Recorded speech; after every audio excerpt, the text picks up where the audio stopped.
All right, we're going to look at the law of cosines here for our next concept. Um, Again, it is a type of trigonometry that we can use for any triangle, not just right triangles. And so the first thing we got to look at is just the type of triangle we're looking at. Again, you've got your angle measurements and your opposite side lengths. Those are always kind of paired together. And then here's the actual formula, and it's kind of ugly. It's kind of long. Um, and you may see two other versions of it, but really they're all the same. The other versions are very similar,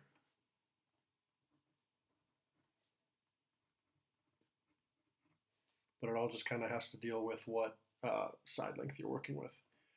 Um,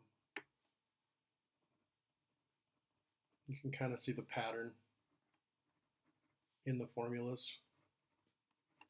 The big thing that you need to notice is that whatever angle you have or whatever angle you're looking for, the opposite side length needs to be on the outside. That's really the big thing. It doesn't matter if you have A, B, or C.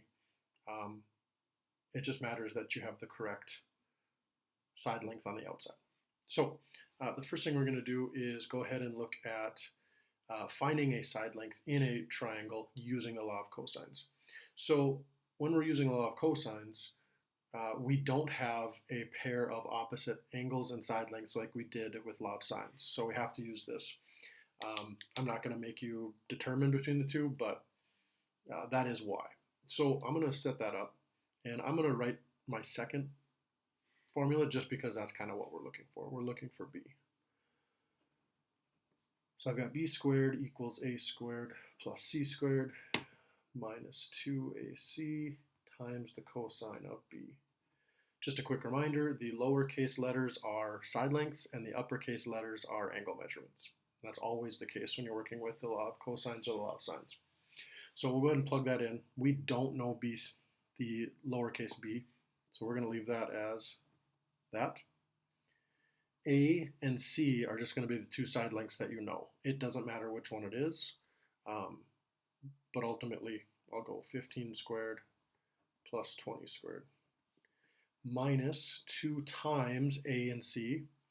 So I'm going to take it times 15 and then times 20 and then times the cosine of B. And it's the uppercase B, so that's the angle measurement.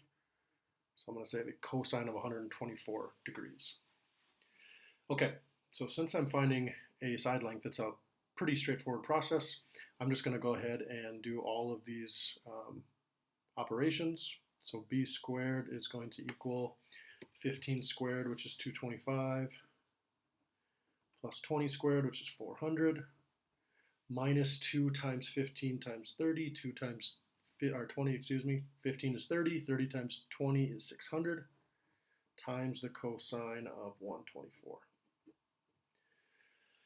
And you can keep going on and on as you're doing this. You know, you're probably going to want to multiply these first.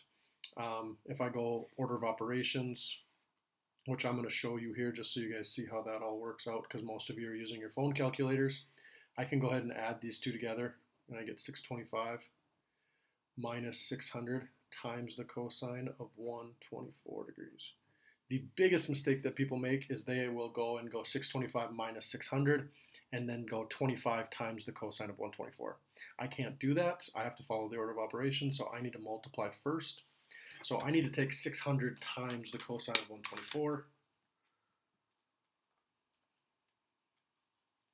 So if I go to my calculator, and this is on your phone calculator too, it might just be a little different. If anyone has any issues with that, let me know. But I just need to find that value. Sometimes it ends up being negative, especially when you have a obtuse angle. So really I have 625 plus 335.52 since I'm subtracting and it ends up being a negative. So then I've got b squared is equal to 625 plus 335.52. B squared is 960.52. My last step would be to take the square root. So I'm going to take the square root of 960.52, and I'm going to get a rounded answer. So B is approximately 30.99, so I can just say B is about 31. And if I look at that, B is my longest side, 31 would be my longest side length. Okay? So that's finding a side length. A little more of a process than the law of sines.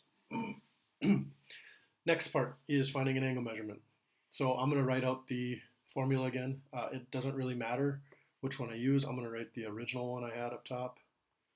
A squared equals B squared plus C squared minus 2BC times the cosine of A. I am looking for an angle measurement now. Oops, sorry.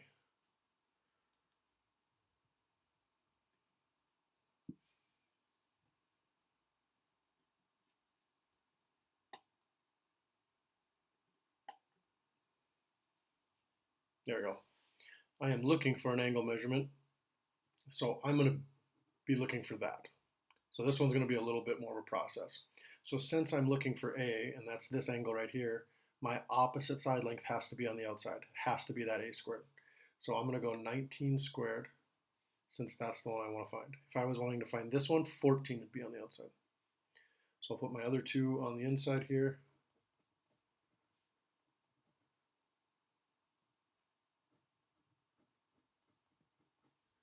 Times the cosine of A, and I don't know that. I know that I'm trying to find the value of angle X, so I'm just going to leave that as that. So then I just need to plug into my calculator. 19 squared is 361 equals 64 plus 14 squared, which is 196, minus 2 times 8 times 14, which is 224, times the cosine of A. Okay, and I'm going to go through the whole process here because a lot of mistakes are usually made on this. We can go ahead and add the 64 and the 196, and that is 260. And again, the biggest mistake that's made next is a lot of people will do the 260 minus the 224. I can't do that because of this multiplication. So it's almost like I have to solve for A. So I'm going to be doing some inverse operations here. So I'm going to start by going and subtracting the 260 on this side. So I get 101 equals negative 224 times the cosine of A. Since this is multiplying, I'm going to divide.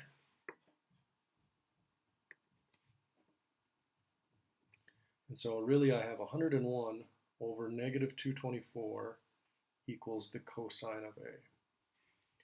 So again, I'm trying to find a angle measurement. So I'm going to use inverse trig. So A is really equal to the inverse cosine of 101 over negative 224.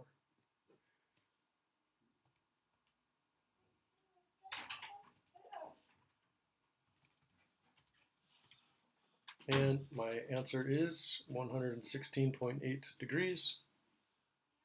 Hi, Thea. You want to say hi? Mm-hmm. Say hi. Hi. There's Thea.